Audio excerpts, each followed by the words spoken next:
Hello, another day, another vlog of property.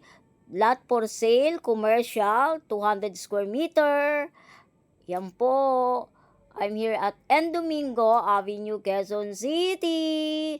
Halos corner lot na po ng Betty Go Belmonte. Yan. Katabi niya po 7-Eleven. Nilagyan lang po ng harang ng owner, pero kung sino ang bibili, ipapatibag po ni owner kasi ang tax deck lang po niyan is lot. Ang classification po sa tax decks is residential. Ang zonal value po ng residential dyan is 90,000 per square meter.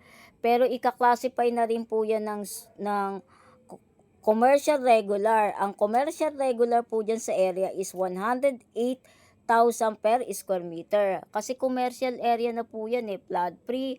Halos yung tapat niyan, malalaking building na po yan. 1 minute away from Betigo Belmonte LRT2, 5 minutes away from Valencia, New Manila, 9 minutes away from St. Luke's Hospital, E. Rodriguez, 10 minutes away from Green Hills, 13 minutes away from EDSA Makati.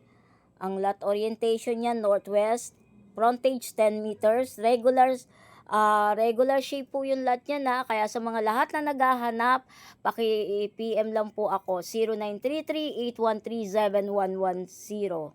7110. Direct po ako sa pamangkin ng seller. Direct buyer only. Again, direct buyer only. 200 square meter.